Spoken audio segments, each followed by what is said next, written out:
Hello दोस्तों, online classes में आप सभी का स्वागत है। दोस्तों, हमारा टॉपिक चल रहा था यानी चंद्रगुप्त या मौर्य साम्राज्य। मौर्य साम्राज्य के बारे में हमने परिचय और स्रोतों की जानकारी के बारे में हमने पढ़ चुके थे, जिनमें से हमारा पहला यानी उसी के बाद हमारा चल रहा था कौन सा, चंद्रगुप्त और सेल्यूकस का युद्ध। यानी चंद्रगुप्त और सेल्यूकस के मध्य एक युद्ध हुआ था। कब हुआ था? 305 BC ईसा पूर्व में हुआ था, या 305 ईसा पूर्व में हुआ था।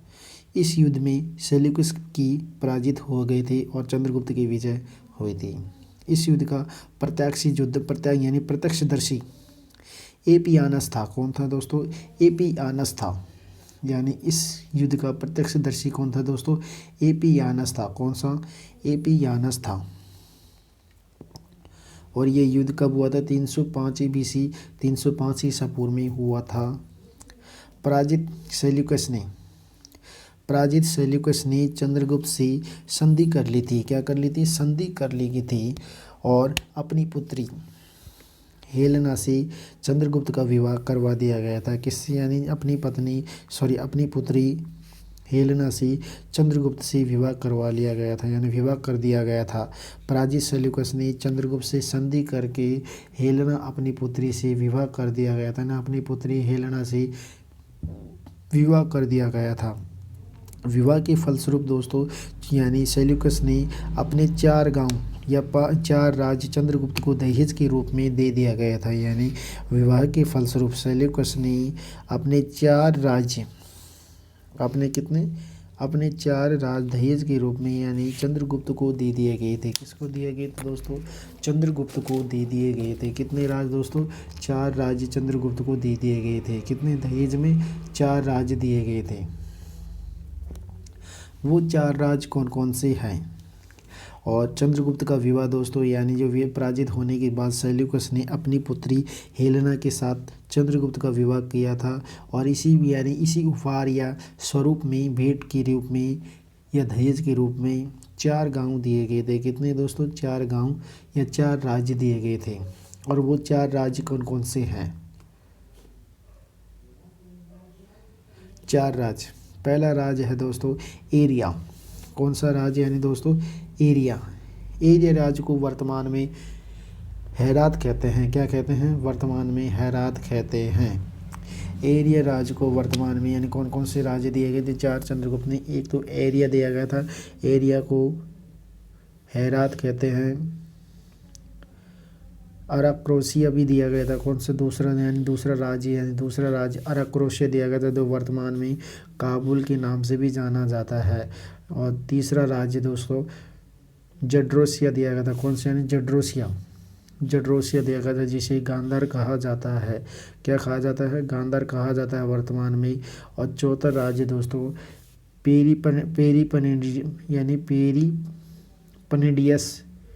पनेडियस दिया गया था। कौन से? पेरीपनेडियाई दिया था। कौन से?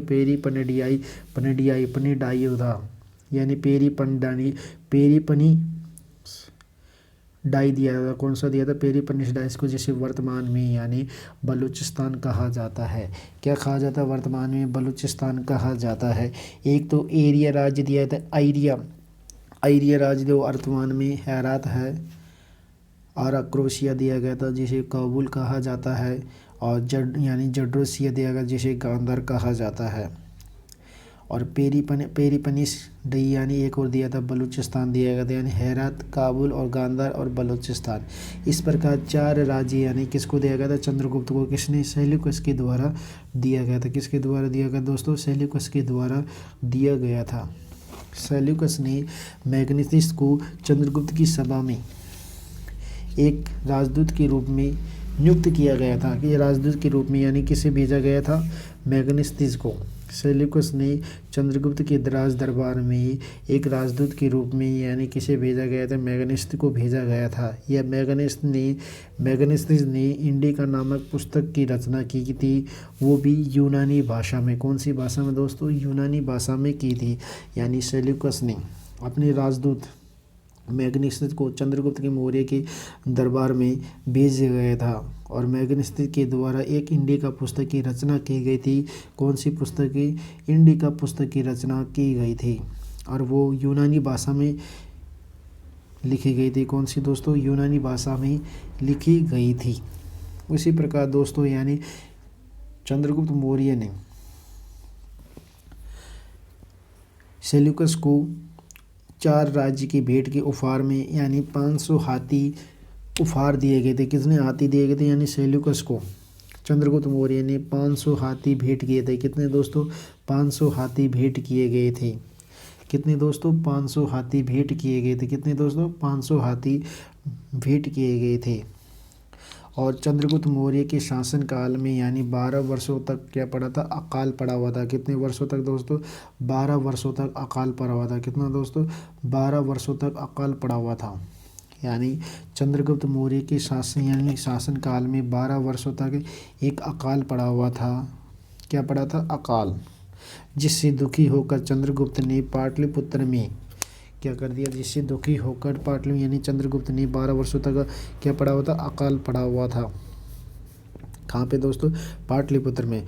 जिससे चंद्रगुप्त यानी दुखी होकर पाटलिपुत्र में विद्वानों की एक सभा बुलाई गई थी। क्या बुलाई गई थी? एक विद्वानों की एक सभा बुलाई गई थी। उस सभा में यानी जैन भिक्षु बाहुभद्र या भद्रभाव के कहने पर उन्होंने सतारा पद्धति के माध्यम से अपने संन्यास ले लिया और जैन धर्म को अपना लिया गया था। यानी उसने क्या ले लिया? संन्यास ले लिया गया था। किसकी? पाटलिपुत्र में लिया था। किसी पाटलिपुत्र में एक सभा बुलाई गई थी। किसकी? विद्वानों की। जिस उस सभा में एक जैन भिक्षु भद्रभाव, कौन था? एक जैन भिक्षु भद्रभाव था। कौन है? जैन भिक्षु भद्रभाव के कहने पर चंद्रगुप्त मौर्य ने अपने दुख को या अपने पाप को मोक्ष पाने के लिए संन्यास ले लिया गया था और उन्होंने सतारा पद्धति से क्या लिया था? एक संन्यास ले लिया गया था। कौन सी पद्धति से दोस्तों? सतारा पद्धति यानी संतारा पद्धति से जैन धर्म क्या अपना लिया गया और साहित्य वो ले लिया गया था, संन्यास ले लिया गया था। उसके बाद चंद्रगुप्त ने यानी बिंदुसार को अपना उत्तराधिकारी नियुक्त कर दिया गया था। किसको? यानी चंद्रगुप्त को। यानी चंद्रगुप्त मौर्य ने अपना राज उत्तराधिकारी यानी बिंदुसार को नियुक्त कर दिया था। किसे कर दिया था? बिंदुसार को नियुक्त कर दिया गया था। 12 वर्षों तक अकाल पड़ा हुआ था। कहाँ पे दोस्तों? चंद्रगुप्त के राजकाल में 12 वर्षों तक अकाल पड़ा हुआ था और चंद्रगुप्त मौर्य ने जैन भिक्षु भद्रभाव की सलाह पर संतारा नामक पद्धति से अपने प्राण क्या कर दिए? त्याग दिए गए थे। कहाँ पे? यानी कर्नाटक पर। ये कर्नाटक की श्रवणबेलगोला में त्याग दिए गए थे। दोस्तों अब देखते हैं चंद्रगुप्त की मृत्यु कैसे क्या होती है। चंद्रगुप्त की मृत्यु 298 ईसा पूर्व से हुई थी। यानी 322 में उसने यानी चंद्रगुप्त यानी साम्राज्य कौन सी? मौर्य साम्राज्य की स्थापना की गई थी। चंद्रगुप्त की मृत्यु दोस्तों यानी कर्नाटक में श्रवणबेलगोला यानी कहाँ पे? श्रवणबेलगोला की पहाड़ियों पर संतारा विधि के द्वारा प्राण त्याग दिए गए थे। किसके द्वारा? संतारा विधि के द्वारा प्राण त्याग दिए गए थे। यानी संतारा विधि के द्वारा 298 ईसा पूर्व कर्नाटक के श्रवणबेलगोला नामक स्थान पर यानी पहाड़ी पर संतारा नामक विधि के द्वारा अपने प्राण त्याग दिए गए थे। और इसका उल्लेख दोस्तों यानी महास्तन अभिलेख है। ये महास्तन अभिलेख दोस्तों बंगाल में था। कहाँ पे दोस्तों? बंगाल में। इस अभिलेख से मगध में जब अकाल पड़ती थी तब पूजा के लिए अन्य कठोर गोदाम खुलवा दिए थे। यहाँ पे पूजा नहीं है, यहाँ पे दोस्तों प्रजा नाम है। प्रजा के लिए क्या है दोस्तों? यहाँ पे प्रजा है, पूजा नहीं है, मिसप्रिंट हो गया। यानी प्रजा के लिए अन्न के गोदाम कठोर यानी अन्न के गोदाम या कोठार खुलवा दिया गया था। किसके? यानी इसका उल्लेख कब मिलता है? यानी महास्थान अभिलेख में इसका उल्लेख मिलता है जब मगध में अकाल पड़ा था। कब? 12 वर्षों का काल पड़ा था। तो उस समय यानी प्रजा के लिए अन्न के भंडार अन्न के भंडार या गोदामों को खोल दिया गया था। क्या कर दिया? खोल दिया गया था। उसी प्रकार दोस्तों चंद्रगुप्त का प्रथम उल्लेख दोस्तों यानी रुद्रदमन अभिलेख या जूनागढ़ अभिलेख से मिलता है। चंद्रगुप्त का प्रथम उल्लेख रुद्रदामन या अभिलेख यानी रुद्रदामन अभिलेख या जूनागढ़ अभिलेख से मिलता है। जूनागढ़ अभिलेख संस्कृत भाषा में लिखा गया था। किसमें दोस्तों? संस्कृत भाषा में लिखा गया था। यानी सर्वप्रथम लिखा जाने वाला संस्कृत भाषा में जूनागढ़ अभिलेख लिखा गया, जो भारत का पहला अभिलेख है। यानी जूनागढ़ अभिलेख संस्कृत भाषा में लिखा गया था और ये संस्कृत भाषा में लिखा गया था और वर्तमान में गुजरात में है। कहाँ पे दोस्तों? गुजरात में है। और ये भारत का पहला अभिलेख है। कौन सा दोस्तों? जो संस्कृत भाषा में लिखा गया था। भारत का पहला अभिलेख जो संस्कृत भाषा में लिखा गया था। इस अभिलेख में यानी कौन से? जूनागढ़ अभिलेख में चंद्रगुप्त मौर्य के द्वारा जूनागढ़ अभिलेख में यानी जूनागढ़ में बनवाई गई एक सुदर्शन झील है। कौन सी? यानी एक सुदर्शन झील का निर्माण करवाया गया था और उसका उल्लेख यानी इसमें मिलता है। कौन से अभिलेख में मिलता है? रुद्रदामन या जूनागढ़ अभिलेख में मिलता है। रुद्रदामन या जूनागढ़ अभिलेख की एक उल्लेख मिलता है। चंद्रगुप्त मौर्य के द्वारा एक सुदर्शन झील का निर्माण कराया गया था। कौन सी? यानी एक सुदर्शन झील का निर्माण करवाया गया था। कौन सी झील का दोस्तों? एक सुदर्शन झील का निर्माण करवाया गया था। और इसी जूनागढ़ अभिलेख में यानी राजमार्गों के किनारे दोस्तों नील के पत्थरों की स्थापना भी चंद्रगुप्त मौर्य के द्वारा ही की गई थी। किसके द्वारा दोस्तों? राजमार्गों के जो किनारे होते हैं उनके किनारे यानी चंद्रगुप्त मौर्य के द्वारा ही यानी चंद्रगुप्त मौर्य के द्वारा ही स्थापना की गई थी। किसकी? नील के पत्थरों की। नील के पत्थरों की स्थापना इसलिए की गई थी क्योंकि वहाँ पे राजमार्गों की जो दूरियाँ ज्ञात की जा सकती थी, इस कारण यह रास्ता सरल हो जाता था। इस कारण उसे वहाँ पे ये इनकी स्थापना की गई थी। यानी चंद्रगुप्त मौर्य का प्रथम उल्लेख दोस्तों हमें रुद्रदामन अभिलेख से मिलता है। कहाँ पे दोस्तों? रुद्रदामन अभिलेख से मिलता है। और चंद्रगुप्त मौर्य यानी 298 ईसा पूर्व में कर्नाटक की श्रवणबेलगोला में यानी सतारा पद्धति यानी सतारा विधि के माध्यम से इसका प्राण त्याग दिए गए थे और उसका उत्तराधिकारी बिंदुसार को बनाया गया था। यानी राजाधिकारी मगध का उत्तराधिकारी बिंदुसार को बनाया गया था। किसके दोस्तों? बिंदुसार को बनाया गया था। यानी किसको? यानी बिंदुसार को बनाया गया था। और चंद्रगुप्त मौर्य के शासनकाल में 12 वर्षों तक एक अकाल पड़ा हुआ था। कहाँ पे? अकाल पड़ा हुआ था। चंद्रगुप्त ने पाटलिपुत्र में विद्वानों की क्या बुलाई थी? एक महासभा बुलाई थी। यानी क्या बुलाई? जिससे वो दुखी होकर जैन भिक्षु भद्रभाव या भावभद्र के कहने पर उन्होंने यानी अपने मोक्ष का रास्ता जीवन यापन के लिए उन्होंने संन्यास ले लिया गया था और जैन धर्म अपना लिया गया था और जैन धर्म का संरक्षण भी किया गया था। बिंदुसार को चंद्रगुप्त मौर्य ने अपना उत्तराधिकारी बनाया गया था। और यूनानी साहित्य में दोस्तों यानी चंद्रगुप्त को यानी क्या कहा जाता है? सेंट्रल कोटस कहा जाता है। और विलियम जेम्स के अनुसार चंद्रगुप्त को दोस्तों यानी सेंट्रल कोटस या एंट्रोकोटस कहा जाता है। जब युद्ध हुआ था चंद्रगुप्त और सेल्यूकस के मध्य यानी जब युद्ध हुआ कब हुआ था? 305 ईसा पूर्व में सेल्यूकस की हार हो गई थी और सेल्यूकस ने अपनी पुत्री हेलेना का विवाह कर दिया गया था। और उस उपहार में यानी सेल्यूकस ने चंद्रगुप्त मौर्य को 4 राज्य दिए गए थे। 4 राज्य कौन सा? एक एरिया था जो काबुल कहा जाता है। अकोरोशिया को काबुल कहा जाता है। यानी अकोरोशिया को क्या कहते हैं दोस्तों? काबुल कहते हैं। अकोरोशिया को काबुल कहा जाता है दोस्तों। क्या कहा जाता है दोस्तों? काबुल कहा जाता है। और एरिया को हेरात कहा जाता है। और यानी जड्रोसिया को गांधार कहा जाता है। और पेरिपनियस डई को बलूचिस्तान कहा जाता है। यानी हेरात, काबुल और गांधार और बलूचिस्तान नाम दिया गया था। कौन सा?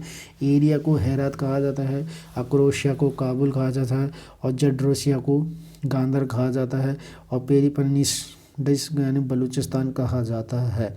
इसी के बदले दोस्तों चंद्रगुप्त मौर्य ने भी यानी 500 हाथी किसको दिया है? सेल्यूकस को दिया गया था। किसको दोस्तों? सेल्यूकस को दिया गया था।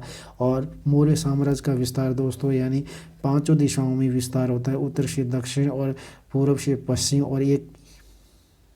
उत्तर पश्चिमी दिशा में कहा जाता है, यानी विस्तार हुआ था। और इसका यानी कौन सा, चंद्रगुप्त मौर्य और सेल्यूकस के मध्य जो युद्ध हुआ था उसका प्रत्यक्षदर्शी कौन था दोस्तों, यानी एपिनियस था। कौन सा दोस्तों, एपिनियस था। कौन सा दोस्तों, एपिनियस था। एपिनियस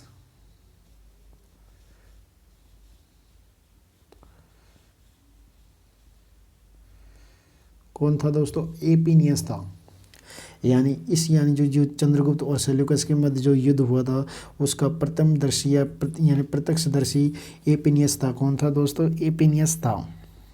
इस प्रकार ये चंद्रगुप्त मौर्य है। चंद्रगुप्त मौर्य का यानी हमें जो साम्राज्य का पता हमें दोस्तों दो स्रोतों से पता लगता है कि एक तो यानी कौन से, पुरातात्विक साहित्य से, और एक साहित्य स्रोतों से पता लगता है। पुरातात्विक में हमने बता दिया गया था, और साहित्य स्रोतों में दो होते हैं, एक ऐतिहासिक और एक धार्मिक स्रोतों से लगता है। धार्मिक स्रोतों में आता है हमारा विष्णु पुराण, जैन धर्म के परिष्ठ पर्वण और बौद्ध पर्वण के बौद्धिक वंश और दिव्य वादन के पता लगता है, और श्रीलंकाई सिंगल अनुश्रुति में दीप वंश और महावंश के पता लगता है।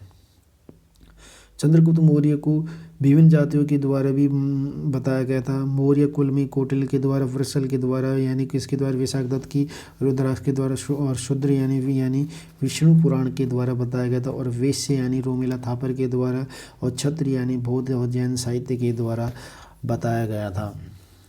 उसमें मौर्य साम्राज्य की जो पुरातात्विक साहित्य से जानकारी दोस्तों ये एक तो कौन सी मिलती है, पंचमार्क मुद्राएं से जानकारी मिलती है, अशोक के अभिलेखों से मिलती है, रुद्रदामन के जूनागढ़ से मिलती है, और प्राचीन मौर्य कालीन राजप्रसाद जो पटना और गया में मिला है उसकी हमें जानकारी मिलती है। और साहित्य स्रोतों में, ऐतिहासिक स्रोत में आता है कौटिल्य का शास्त्र, मैगनिस्त की इंडिका, विशाखदत्त की मुद्राक्ष, और सोमदेव का कथासरित सागर के नाम से इनकी हमारी मौर्य साम्राज्य की जानकारी मिलती है।